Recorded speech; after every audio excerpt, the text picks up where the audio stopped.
Bayangkan, di tengah malam yang dingin dan hujan deras, seorang pria parubaya berjas mahal berlutut di jalanan, memeluk tubuh seorang anak kecil yang menggigil di bawah rintik hujan. Di balik kaca mobil mewahnya, ada wajah istrinya, pucat, tak bernyawa, terbaring koma di rumah sakit tanpa harapan hidup. Sementara di hadapannya, anak yatim lusuh itu menatapnya dengan mata bening, bergetar, namun bibirnya lirih mengucap, "Pak, jangan putus asa, Allah belum selesai dengan cerita Bapak." Dan sejak detik itu, hidupnya tak pernah sama lagi. Tapi siapa sebenarnya anak itu? Dan bagaimana mungkin doa seorang yatim kecil mampu membangkitkan seseorang dari kematian? Namun sebelumnya, bagi yang beragama Islam, mari tinggalkan sholawat di komentar, agar sholawat ini menjadi saksi kita di akhirat kelak. Jangan lupa juga like dan share cerita ini ke teman ataupun keluarga terdekat kita, untuk membantu menyebarkan dakwah Islam dalam bentuk cerita. Semoga Anda mendapatkan pahala yang setimpal karena sudah subscribe, like, komen, dan membagikan cerita ini. Sekarang mari kita lanjut ke ceritanya. Langit malam tampak kelam dan berat, seolah menumpahkan kesedihan yang tak terucap. Hujan turun deras, membasahi setiap sudut kota. Lampu-lampu kendaraan memantul di genangan air, menciptakan kilau sendu yang seperti menggambarkan hati seseorang yang kehilangan arah. Sebuah mobil mewah berhenti di lampu merah. Di balik kemudinya, duduk seorang pria berusia sekitar 40 tahun, Pak Arman, pengusaha sukses yang dikenal sebagai pemilik jaringan perusahaan besar. Penampilannya rapi, jasnya mahal, tetapi wajahnya tampak lelah, matanya kosong. Ia baru saja meninggalkan rumah sakit tempat istrinya, Bu Sinta, terbaring koma selama 3 tahun terakhir. Setiap hari, ia datang dengan harapan yang menipis. Setiap kali menggenggam tangan istrinya, tak ada reaksi, tak ada tanda kehidupan. Dokter berkata kemungkinan sadar sangat kecil. Tapi Pak Arman tetap datang, entah karena cinta, atau karena tidak tahu bagaimana caranya berhenti berharap. Hujan menetes di kaca mobil, menciptakan ritme lembut yang justru menambah perih di hati. Pandangan Pak Arman menerawang jauh. Pikirannya penuh kenangan saat Bu Sinta masih tersenyum di dapur, tertawa kecil ketika mereka bercanda di teras rumah. Sekarang semua itu tinggal kenangan yang terasa seperti mimpi yang tak bisa disentuh lagi. Tiba-tiba, di antara derasnya hujan dan lampu-lampu yang berkelebat, matanya menangkap pemandangan tak biasa. Di pinggir jalan, di bawah atap toko yang sudah tutup, ada seorang anak kecil duduk di atas kardus basah. Tubuhnya kurus, pakaiannya lusuh dan basah kuyup. Tapi anak itu tidak meminta-minta. Ia sedang mengaji, dengan suara lirih yang nyaris tenggelam oleh suara hujan. Bismillahirrohmanirrohim. Alhamdulillahirobbil alamin. Suara kecil itu merambat masuk ke hati Pak Arman, entah bagaimana menembus dinding dingin yang selama ini membungkus dirinya. Ia mematikan mesin mobil, menatap lama anak itu. Ada sesuatu yang berbeda. Di tengah hujan, anak itu terlihat tenang, bahkan damai. Pak Arman membuka kaca mobil, lalu memanggil, "Nak, kamu ngapain di situ?" Anak kecil itu menoleh. Wajahnya pucat, tapi matanya jernih dan bersinar lembut. "Ngaji, Pak, biar hati nggak takut waktu hujan." Pak Arman mengeluarkan selembar uang 100.000, mengulurkannya ke arah anak itu. "Ini, buat makan. Nanti kau sakit kalau terus di sini." Anak itu menatap uang itu lama, lalu menggeleng pelan. "Maaf, Pak, saya nggak butuh uang. Saya cuma mau doain ibu saya yang sudah meninggal. Kalau Bapak mau, saya doain juga, biar Bapak nggak sedih lagi." Pak Arman tertegun. Ia tidak tahu harus berkata apa.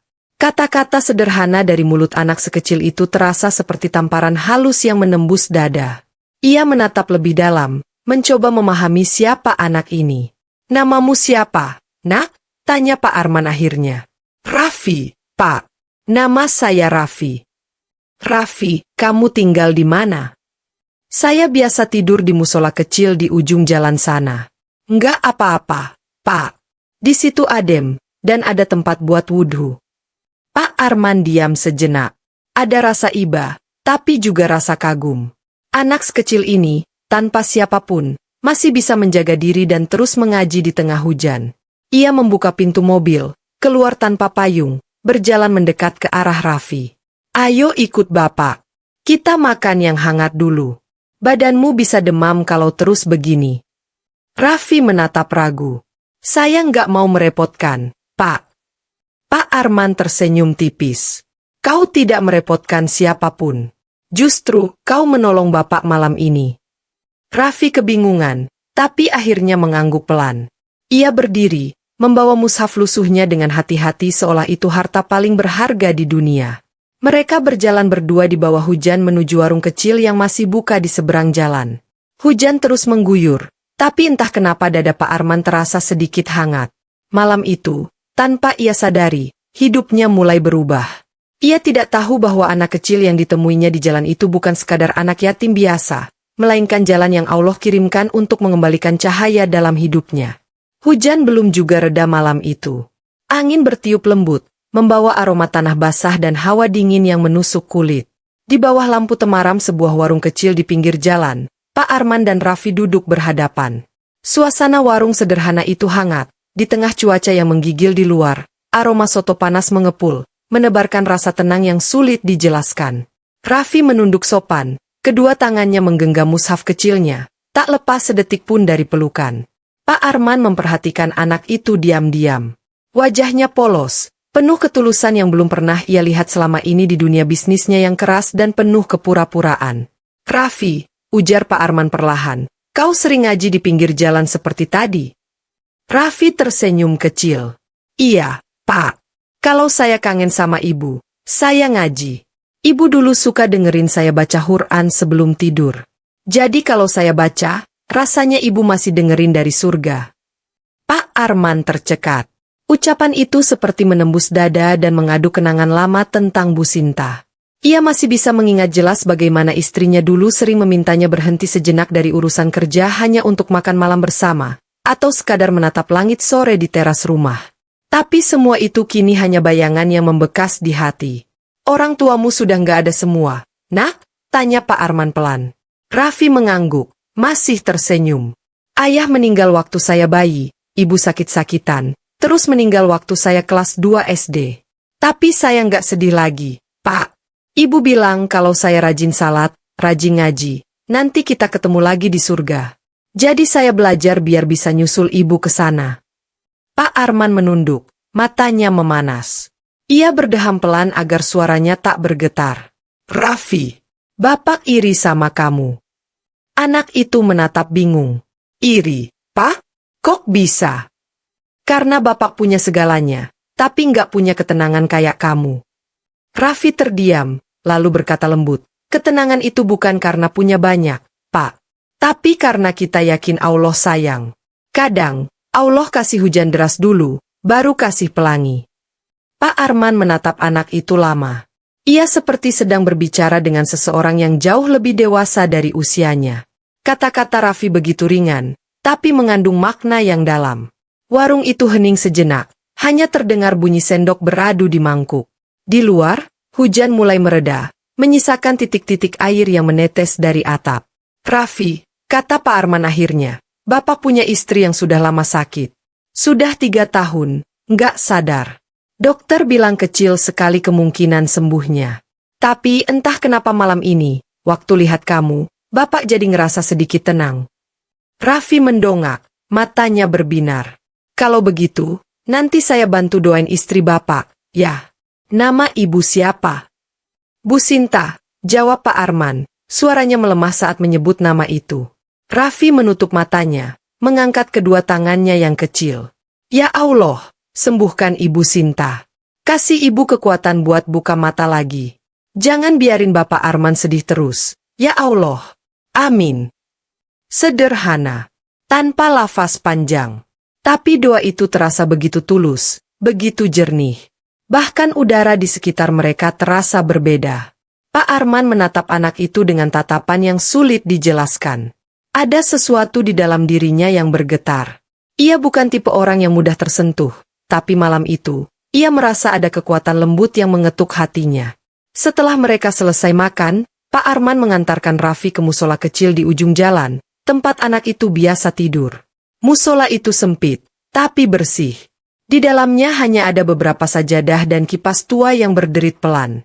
Ini tempatmu tidur? Tanya Pak Arman heran. Raffi mengangguk. Iya, Pak.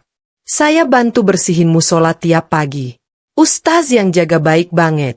Katanya, kalau saya jaga rumah Allah, nanti Allah juga jagain saya. Pak Arman menatap anak itu lama. Ada sesuatu yang begitu suci di balik kesederhanaannya. Ia merogoh saku, mengambil sebuah kartu nama, lalu menyerahkannya. Nih, kalau kamu butuh sesuatu, atau butuh tempat tinggal yang lebih layak, hubungi nomor ini. Rumah Bapak nggak jauh dari sini. Raffi menerimanya dengan dua tangan, menunduk hormat. Terima kasih banyak, Pak Arman. Semoga Allah balas kebaikan Bapak berlipat-lipat. Pak Arman hanya mengangguk. Ia kembali ke mobil, tapi kali ini langkahnya terasa berbeda. Entah mengapa, dadanya terasa hangat. Ia memandang kaca spion, melihat Raffi berdiri di depan musola, masih melambai dengan senyum polosnya. Malam itu, Pak Arman tidak tahu bahwa pertemuan itu bukan kebetulan.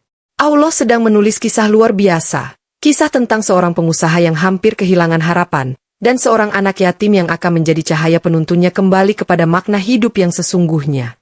Pagi itu, matahari menembus celah awan setelah semalaman hujan mengguyur. Udara masih lembab, jalanan berkilau karena sisa air hujan yang belum kering.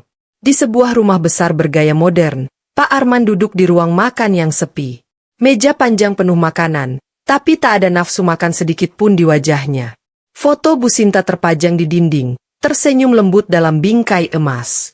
Pandangan Pak Arman jatuh pada foto itu setiap kali ia menunduk. Hatinya kembali terasa kosong. Sudah 3 tahun, tapi rasa sepi itu tak pernah benar-benar hilang. Namun pagi ini berbeda. Ada sesuatu yang masih tertinggal di pikirannya sejak pertemuan dengan anak kecil bernama Raffi semalam. Kata-katanya, senyumnya, ketulusannya, semuanya terus terngiang. Ia tidak tahu kenapa, tapi entah bagaimana, hatinya terasa lebih ringan. Setelah sarapan, ia memutuskan untuk pergi ke rumah sakit. Seperti biasa, ia duduk di samping ranjang Bu Sinta. Wanita itu masih terbaring diam, wajahnya pucat tapi damai. Tangan kanan Pak Arman menggenggam tangan istrinya pelan. Bu Sinta, bisiknya lirih. Ada anak kecil yang doain kamu semalam. Namanya Raffi. Entah kenapa, waktu dengar dia berdoa, hati saya ngerasa tenang lagi. Mungkin Allah masih sayang sama kita. Ya, Bu. Ia terdiam lama. Suara mesin infus berdetak pelan, menjadi satu-satunya irama di ruangan itu. Sejak hari itu, Pak Arman mulai sering mendatangi musola kecil tempat Raffi biasa tinggal. Kadang ia datang diam-diam, hanya untuk memastikan anak itu baik-baik saja. Raffi selalu tampak sibuk, menyapu halaman, membersihkan sajadah, atau mengajari anak-anak kecil mengaji walaupun usianya belum seberapa. Suatu sore, Pak Arman datang lagi membawa makanan dan baju baru. Raffi menyambutnya dengan wajah ceria. Assalamualaikum, Pak Arman. Wah, Bapak datang lagi. Saya kira Bapak sibuk kerja. Pak Arman tersenyum kecil. Iya, Raffi. Bapak cuma mau lihat kamu. Kamu baik-baik aja. Alhamdulillah, Pak. Kalau kita masih bisa sholat dan ngaji, berarti kita baik-baik aja, jawabnya polos. Pak Arman tertawa kecil. Kamu selalu punya jawaban yang bikin Bapak mikir, ya. Raffi menatapnya sambil tersenyum malu. Ibu saya dulu sering bilang, kalau hati kita dekat sama Allah, semua jadi lebih ringan, Pak. Kalau sedih, tinggal curhat ke Allah. Kalau senang, jangan lupa bilang terima kasih. Pak Arman mengangguk pelan. Dalam hati, ia kagum. Anak sekecil ini bisa bicara tentang keikhlasan dan ketenangan dengan cara yang begitu sederhana. Hari berganti hari, dan hubungan mereka semakin akrab. Setiap kali Pak Arman datang, Raffi selalu menyambutnya dengan senyum yang sama. Kadang mereka makan bersama, kadang hanya duduk di serambi musola sambil berbicara tentang hidup. Raffi sering menanyakan tentang Bu Sinta. Pak, gimana kabar ibu? Masih sama, nak belum sadar. Tapi Bapak terus berdoa. Enggak apa-apa, Pak. Kalau Bapak enggak berhenti berdoa, berarti Bapak belum kalah. Allah suka sama orang yang enggak nyerah. Ucapan itu membuat dada Pak Arman bergetar setiap kali mendengarnya. Malam itu, Raffi duduk bersila di dalam musola, membaca Al-Quran dengan khusyuk. Di luar, suara adzan Isya bergema. Angin malam bertiup lembut, membawa aroma bunga melati dari halaman. Pak Arman yang duduk di luar musola memperhatikan anak itu dengan haru. Ia belum pernah merasa sedamai ini sebelumnya. Dalam keheningan malam itu, ia menutup mata, dan untuk pertama kalinya dalam waktu yang lama, ia ikut berdoa dengan sungguh-sungguh. Ya Allah, kalau Engkau masih sayang sama aku, sembuhkanlah istriku. Dan jagalah anak itu, Raffi. Aku nggak tahu siapa dia, tapi aku yakin Engkau kirim dia untuk sesuatu. Beberapa hari kemudian, sesuatu yang tak terduga terjadi. Pagi-pagi, rumah sakit menelpon. Dokter berbicara dengan nada heran. Pak Arman, kami baru saja melakukan pemeriksaan rutin. Denyut otak Bu Sinta menunjukkan peningkatan aktivitas. Kami belum bisa menjelaskan kenapa, tapi ini kabar baik. Pak Arman terdiam, air matanya mengalir tanpa sadar. Ia menutup wajahnya, lalu segera berangkat ke rumah sakit. Di sepanjang jalan, hanya satu nama yang muncul di pikirannya, Raffi. Sore harinya, ia menemui anak itu di musola. Raffi sedang menyapu halaman, seperti biasa. Pak Arman langsung memeluknya. Raffi, terima kasih. Istriku menunjukkan tanda-tanda mau sadar. Kamu tahu, kan? Kamu yang doain dia waktu itu. Raffi tersenyum, menatap lembut. Bukan saya, Pak. Itu Allah yang mau kasih kabar gembira buat Bapak. Saya cuma numpang doa. Tapi alhamdulillah, ya, Pak.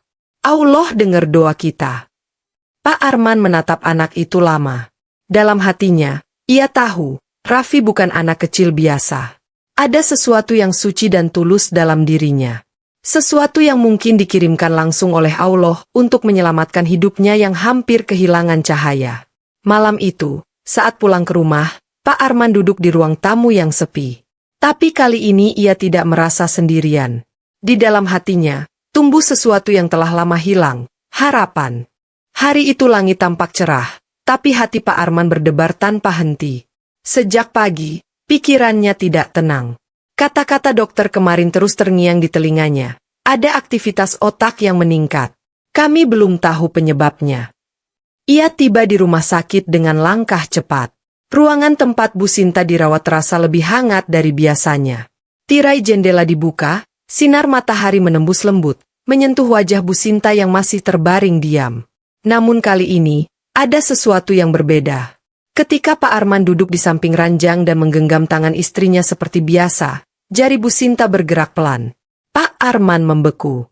Ia menatap lekat-lekat, memastikan itu bukan hayalan.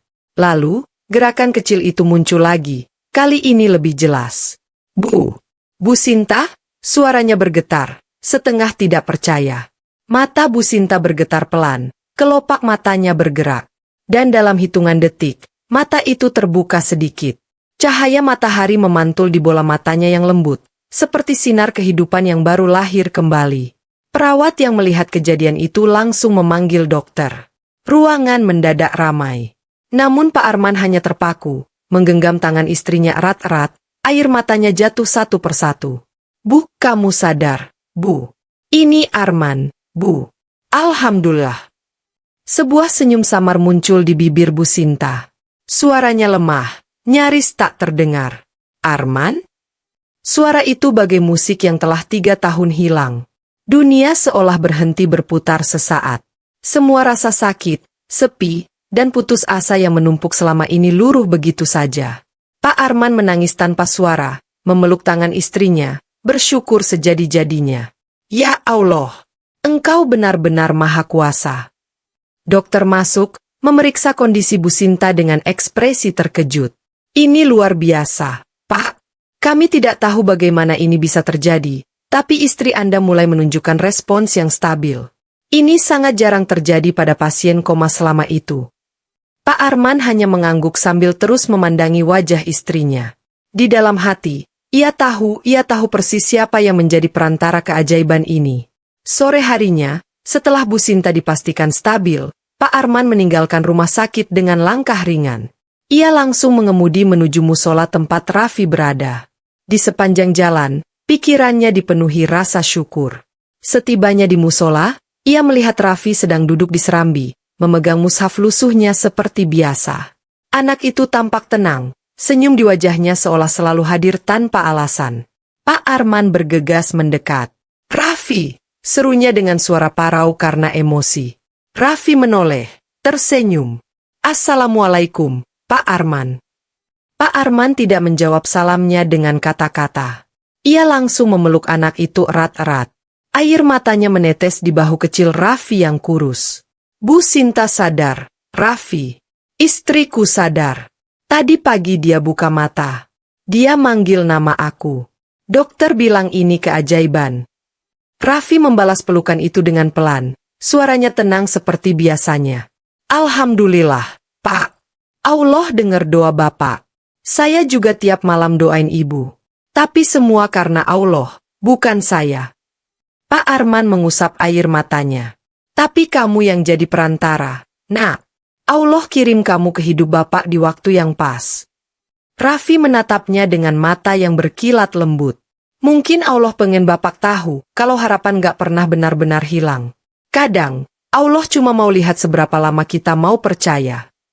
Ucapan itu membuat dada Pak Arman bergetar hebat. Ia menunduk, menatap anak kecil itu dengan rasa hormat yang tak bisa dijelaskan. Dalam dirinya, yang dulu hanya tahu dunia bisnis dan uang, kini tumbuh kesadaran baru, bahwa ada kekuatan di atas semua logika manusia. Beberapa hari kemudian, Pak Arman mengajak Raffi ke rumah sakit untuk bertemu langsung dengan Bu Sinta. Saat Raffi masuk ke kamar, Bu Sinta menatapnya dengan tatapan lembut, seolah sudah mengenalnya sejak lama. "Ini anak siapa, Pak?" tanya Bu Sinta lemah tapi dengan senyum hangat. Pak Arman menggenggam tangan istrinya. "Ini Raffi, Bu. Anak yatim yang doain kamu tiap malam." Bu Sinta menatap Raffi lama, lalu mengulurkan tangannya yang masih lemah. "Terima kasih, Nak. Karena doa kamu, Ibu bisa buka mata lagi." Raffi buru-buru menunduk, menahan haru. "Jangan bilang gitu, Bu. Saya cuma numpang doa. Allah yang ngasih izin buat Ibu sembuh." Bu Sinta tersenyum, matanya basah. "Masya Allah. Semoga Allah selalu jaga kamu, Nak." Suasana kamar itu berubah menjadi begitu hangat dan penuh rasa syukur. Pak Arman berdiri di sisi ranjang, memandangi keduanya dengan mata yang basah namun bahagia. Ia tahu, sejak hari itu, hidupnya tak akan pernah sama lagi. Keajaiban telah datang. Bukan karena uang, bukan karena dokter, tapi karena doa seorang anak yatim yang ikhlas. Malam harinya, di halaman rumah sakit, Pak Arman menatap langit. Bintang-bintang tampak lebih terang malam itu. Ia tersenyum, lalu berbisik pelan. "Terima kasih, ya Allah. Terima kasih sudah kirimkan Raffi ke hidupku." Hari-hari setelah keajaiban itu terasa seperti mimpi yang menjadi nyata. Bu Sinta perlahan pulih. Dokter menyebutnya sebagai kasus langka yang di luar nalar medis. Namun bagi Pak Arman, tak ada yang aneh, karena ia tahu, semua ini datang dari tangan Allah melalui doa seorang anak kecil bernama Raffi. Sejak hari Bu Sinta sadar, suasana rumah mereka berubah total. Rumah besar yang dulu sepi kini kembali hidup. Setiap pagi terdengar lantunan ayat suci dari kamar Bu Sinta. Udara rumah terasa hangat oleh rasa syukur dan cinta. Suatu sore, ketika Bu Sinta baru saja selesai sholat duha, ia memandang suaminya yang duduk di teras sambil menatap taman. "Men," panggilnya lembut. Pak Arman menoleh. "Iya, Bu. Aku pengen ketemu Raffi lagi. Anak itu, aku pengen dia sering ke rumah." Entah kenapa, setiap dengar namanya, hatiku adem. Pak Arman tersenyum. "Aku juga kepikiran hal yang sama, Bu." Beberapa hari kemudian, mobil hitam milik Pak Arman berhenti di depan musola kecil yang kini sudah sangat dikenalinya. Raffi, yang sedang menyapu halaman, langsung tersenyum lebar. "Assalamualaikum, Pak Arman." Pak Arman membalas salamnya sambil turun dari mobil. "Waalaikumsalam, Raffi. Kamu sibuk, ya?" "Enggak, Pak. Cuma bersihin musola biar wangi. Mau Jumatan nanti." Pak Arman mengangguk, lalu menatap anak itu lama. "Raffi, kamu mau nggak ikut Bapak ke rumah? Bu Sinta pengen ketemu kamu." Raffi tampak terkejut, lalu tersenyum malu. "Iya, Pak. Tapi saya ganti baju dulu, boleh?" Tak lama, mereka berangkat bersama. Di mobil, Raffi duduk sopan, memeluk musyafnya seperti biasa. Pak Arman sesekali melirik ke kaca spion, memperhatikan wajah polos anak itu. Dalam hati, ia seperti sedang melihat sosok masa kecil yang penuh kesabaran dan iman. Saat tiba di rumah, Bu Sinta sudah menunggu di ruang tamu. Wajahnya berseri-seri meski masih tampak lemah. Begitu Raffi masuk, Bu Sinta langsung menatapnya dengan senyum lembut yang seperti pelukan keibuan. "Ini Raffi, ya?" katanya pelan. Raffi menunduk hormat. "Iya, Bu. Apa Ibu sudah sehat?" "Alhamdulillah, Nak. Allah kasih Ibu kesempatan kedua. Ibu percaya, salah satu alasannya karena doa kamu." Raffi tersenyum kecil. "Semua karena Allah, Bu. Saya cuma minta Allah bantu orang baik kayak Bapak dan Ibu." Bu Sinta terharu. Air matanya menetes. Ia memeluk Raffi pelan. "Nak, mulai sekarang, anggap rumah ini rumah kamu juga, ya?" Raffi tersentak. "Maksud Ibu?" Pak Arman melangkah mendekat, menaruh tangannya di bahu Raffi. "Raffi, kami sudah bicarakan ini. Kamu nggak punya siapa-siapa, dan kami merasa kamu sudah seperti anak sendiri. Kami ingin kamu tinggal di sini. Kami ingin kamu jadi bagian dari keluarga ini." Raffi menatap keduanya dengan mata berkaca-kaca. Bibirnya bergetar. "Pak, Bu, saya nggak tahu harus bilang apa. Saya takut merepotkan." Bu Sinta memeluknya lagi, suaranya lembut tapi tegas. "Nak, kamu nggak merepotkan siapapun. Justru kamu yang menyelamatkan kami. Kamu bukan orang asing lagi, Raffi. Kamu anak kami." Air mata Raffi akhirnya jatuh juga. Ia menunduk, sujud di lantai ruang tamu yang mewah itu. "Alhamdulillah, ya Allah, terima kasih." Sejak hari itu, hidup Raffi berubah sepenuhnya. Dari seorang anak yatim yang tinggal di musola kecil, kini ia menjadi bagian dari keluarga yang menyayanginya tulus. Tapi yang paling menakjubkan, Raffi tetap sama. Ia tidak berubah sedikit pun. Setiap pagi ia membantu Bu Sinta di taman, dan setiap sore ia ikut Pak Arman ke kantor untuk belajar. Saat malam tiba, ia masih mengaji di kamarnya, dengan mushaf lusuh yang tetap ia simpan rapi, satu-satunya peninggalan ibunya. Suatu malam, Pak Arman mendapati Raffi sedang berdoa di ruang sholat keluarga. Ia tak ingin mengganggu, tapi tanpa sengaja mendengar isi doanya. "Ya Allah, terima kasih karena Engkau kasih aku keluarga baru. Tapi jangan biarkan aku lupa sama orang-orang yang masih hidup di jalan seperti dulu. Kalau Engkau izinkan, aku ingin bantu mereka juga suatu hari nanti." Pak Arman terdiam di ambang pintu, menahan air mata. Ia tahu, anak ini istimewa. Raffi bukan hanya pembawa berkah, tapi juga cahaya yang menuntun mereka kembali mengenal makna cinta, iman, dan syukur. Hari-hari berikutnya, kehidupan keluarga mereka berubah semakin indah. Bu Sinta makin sehat, Pak Arman menjadi lebih dermawan, dan rumah mereka kini sering dipenuhi anak-anak yatim yang diundang makan bersama setiap Jumat. Dan di tengah semua itu, Raffi selalu menjadi yang paling sibuk, memastikan semuanya tertata rapi, memastikan semua anak pulang dengan senyum bahagia. Namun, dalam diam, Raffi tetap rendah hati. Setiap kali ada yang memujinya, ia hanya menjawab, "Saya bukan siapa-siapa. Saya cuma anak kecil yang berusaha nggak lupa sama Allah." Dan sejak saat itu, nama Raffi mulai dikenal bukan hanya sebagai anak angkat Pak Arman, tapi sebagai sumber inspirasi bagi semua orang yang mengenal mereka. Keluarga itu kini bukan lagi keluarga kaya karena harta, melainkan kaya karena keberkahan. 15 tahun telah berlalu sejak hari penuh keajaiban itu. Waktu berjalan cepat, tapi kenangan tentang malam hujan pertama kali Pak Arman bertemu Raffi tetap hidup jelas dalam ingatan keluarga itu. Rumah besar yang dulu sepi kini selalu ramai oleh tawa, doa, dan keberkahan. Di halaman depan berdiri papan nama baru bertuliskan, Arman Group, Islamic Integrity, Honest Business, Human First. Kini, perusahaan itu dipimpin oleh Raffi Arman, anak muda berusia 25 tahun, lulusan terbaik ekonomi syariah dari universitas ternama. Ia bukan sekadar pengusaha muda sukses, tapi juga dikenal luas sebagai tokoh dermawan yang sering turun langsung ke jalan, membantu anak-anak yatim seperti dirinya dulu. Setiap pagi, Raffi selalu memulai harinya dengan cara yang sama, sujud panjang dan doa sederhana di ruang sholat keluarga. Setelah itu, Ia mencium tangan Pak Arman dan Bu Sinta sebelum berangkat ke kantor. Doakan Raffi, ya, Pak, Bu. Semoga hari ini bisa jadi hari yang bermanfaat, ucapnya setiap kali berpamitan. Pak Arman tersenyum bangga, menepuk bahunya. Ingat, Nak, jangan pernah lupa, semua ini bukan karena kita hebat, tapi karena Allah masih sayang. Raffi mengangguk, menatap ayah angkatnya dengan penuh rasa hormat. Iya, Pak. Raffi nggak akan lupa itu. Di kantor, suasana berbeda dari kebanyakan perusahaan besar. Tak ada pegawai yang tegang, tak ada wajah tertekan. Raffi membangun sistem kerja yang adil dan manusiawi.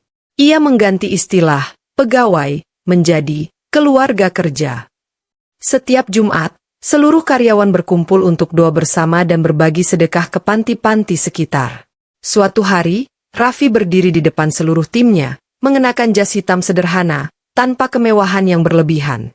Kita bukan hanya bekerja untuk mencari rezeki, katanya dengan suara tegas namun lembut.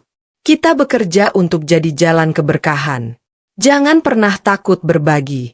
Karena semakin kita memberi, semakin Allah jaga rezeki kita. Para pegawai mendengarnya dengan mata berkaca-kaca. Banyak dari mereka tahu cerita hidup Raffi, anak yatim yang dulu tinggal di musola, kini menjadi pemimpin yang menginspirasi. Tapi tak banyak yang tahu, bahwa di balik kesuksesan itu, Raffi masih menyimpan mushaf kecil lusuh milik ibunya di meja kerjanya. Suatu malam, setelah rapat panjang, Raffi duduk sendirian di ruangannya.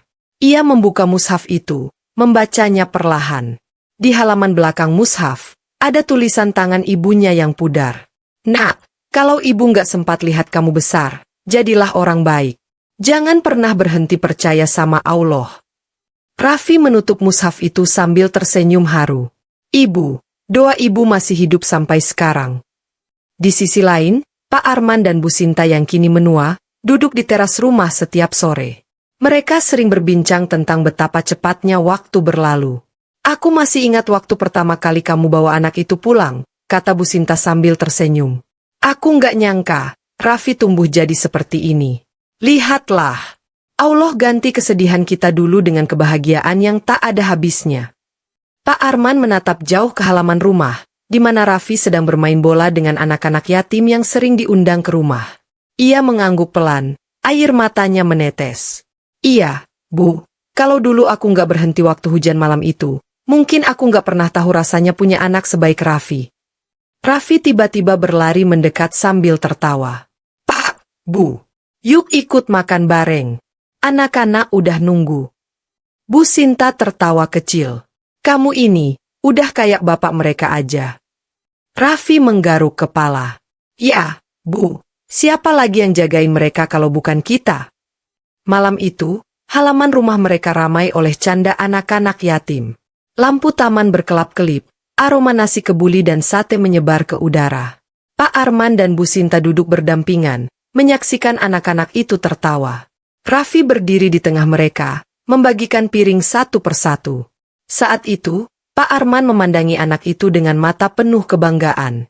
Ia berbisik pelan pada istrinya. Lihat, Bu, dia bukan cuma melanjutkan usahaku. Dia melanjutkan doa-doa kita. Bu Sinta menggenggam tangan suaminya erat. Dan semua ini berawal dari satu hal sederhana, kasih sayang pada anak yatim. Raffi lalu menatap ke langit, senyum lembut menghiasi wajahnya. Dalam hatinya, ia berdoa pelan. Ya Allah, dulu aku hanya anak kecil di jalanan. Tapi Engkau jadikan aku bagian dari keluarga yang penuh cinta. Jangan biarkan aku lupa daratan. Jadikan aku orang yang terus menebar kebaikan, sekecil apapun itu. Dan malam itu, dengan cahaya bulan yang lembut, suara tawa anak-anak yatim berpadu dengan lantunan doa yang naik ke langit. Sebuah rumah yang dulu sunyi kini menjadi sumber keberkahan bagi banyak orang, karena dari satu doa tulus, Allah menumbuhkan cinta yang tak pernah habis. Malam itu, langit tampak luar biasa indah. Bintang-bintang bersinar terang, seolah sedang ikut bersyukur atas kehidupan keluarga Pak Arman, Bu Sinta, dan Raffi. Angin malam berhembus lembut, membawa aroma bunga melati dari taman depan rumah yang selalu terawat. Di ruang tengah, suasana hangat terasa. Pak Arman kini telah menua, rambutnya memutih, langkahnya pelan, namun senyum di wajahnya tidak pernah pudar. Di sampingnya, Bu Sinta masih tampak anggun meski keriput mulai menghiasi kulitnya. Dan di hadapan mereka duduk Raffi, kini menjadi sosok yang disegani banyak orang, bukan karena kekayaan, tapi karena ketulusan dan kebijaksanaannya. "Raffi," kata Pak Arman dengan suara bergetar lembut, "ayah dan ibu sudah tua. Perusahaan sekarang sepenuhnya kamu yang jalankan. Tapi lebih dari itu, ada satu hal yang ayah pengen kamu terus jaga." Raffi menatap ayah angkatnya dengan penuh hormat. "Apa itu, ayah?" Pak Arman menatapnya dalam-dalam, senyumnya penuh makna. "Jaga kebaikanmu, nak. Jangan biarkan dunia membuat hatimu keras. Kamu dulu datang ke hidup kami bukan membawa uang, tapi membawa doa. Dan doa itu yang menghidupkan semuanya. Harta bisa habis, tapi keberkahan dari dua orang ikhlas, itu nggak akan pernah mati." Bu Sinta mengangguk, air matanya menetes pelan. "Nak, dulu ibu koma selama bertahun-tahun. Dunia seperti gelap. Tapi doa kamu waktu itu yang nyalain lagi cahaya di hidup ibu. Sekarang giliran kamu yang nyalain cahaya itu di hidup orang lain." Raffi menunduk, air matanya jatuh tanpa bisa ditahan. Ia menggenggam tangan kedua orang tua angkatnya erat-erat. "Raffi janji, ayah, ibu. Selama Raffi masih bisa bernapas, Raffi akan terus bantu orang lain. Raffi nggak akan biarkan ada anak yatim yang ngerasa sendirian kayak dulu." Pak Arman dan Bu Sinta tersenyum lega. Dalam hati mereka, rasa syukur menumpuk tak terhitung. Mereka tahu, perjalanan hidup mereka telah sampai di akhir yang penuh makna. Beberapa tahun kemudian, setelah Pak Arman dan Bu Sinta berpulang dengan tenang, Raffi meneruskan semua warisan mereka, bukan hanya bisnis, tapi juga nilai-nilai iman dan kasih. Ia membangun yayasan besar bernama Yayasan Cahaya Arman, tempat ratusan anak yatim mendapatkan pendidikan, tempat tinggal, dan masa depan. Setiap kali ia berdiri di depan anak-anak itu, suaranya selalu lembut tapi penuh kekuatan. "Kalian semua adalah bukti kalau Allah nggak pernah meninggalkan siapapun. Aku dulu juga seperti kalian, sendirian, lapar, dan takut. Tapi ingat, kalau kita sabar dan terus percaya sama Allah, bantuan itu pasti datang. Kadang lewat orang yang nggak kita sangka." Anak-anak mendengarkan dengan mata berkilat, dan banyak di antara mereka yang memeluk Raffi dengan tangis haru. Mereka tahu, lelaki di depan mereka bukan hanya pengusaha, tapi sosok ayah, guru, dan sahabat yang tulus. Di ruang kerja yayasan, di atas meja kayu sederhana, masih tersimpan mushaf lusuh peninggalan ibunya. Di sampingnya, sebuah foto tua, Pak Arman, Bu Sinta, dan Raffi kecil, tersenyum bahagia di depan rumah. Setiap malam, sebelum tidur, Raffi selalu membuka mushaf itu dan membaca surat pendek. Lalu menatap foto itu sambil berbisik pelan. "Terima kasih, ayah, ibu. Kalian temukan aku waktu aku nggak punya siapa-siapa. Sekarang biar aku teruskan cinta itu buat dunia." Dan di luar sana, kehidupan terus berjalan. Doa-doa anak yatim bergema di langit malam, memantul di hati banyak orang. Cerita tentang anak kecil yang dulu ditemukan di jalan dan menyembuhkan istri pengusaha dengan doa menjadi kisah nyata yang menginspirasi ribuan orang. Masyarakat mengenal Raffi bukan sebagai orang kaya baru, tapi sebagai pengusaha yang membawa keberkahan. Karena di setiap langkahnya, Raffi selalu mengingat pesan terakhir dari ayahnya. Jangan cari kekayaan untuk hidup mewah, tapi cari keberkahan untuk hidup tenang. Dan disitulah akhir kisah ini. Bukan dengan tangisan, tapi dengan doa dan cahaya. Kadang, Allah menghadirkan seseorang ke hidup kita bukan untuk diuji, tapi untuk menyembuhkan. Tangan yang memberi tidak selalu yang paling kuat, kadang justru tangan kecil yang berdoa di kesunyian. Dan satu hal yang pasti, tidak ada doa anak yatim yang sia-sia di hadapan Allah. Bayangkan, di tengah malam yang dingin dan hujan,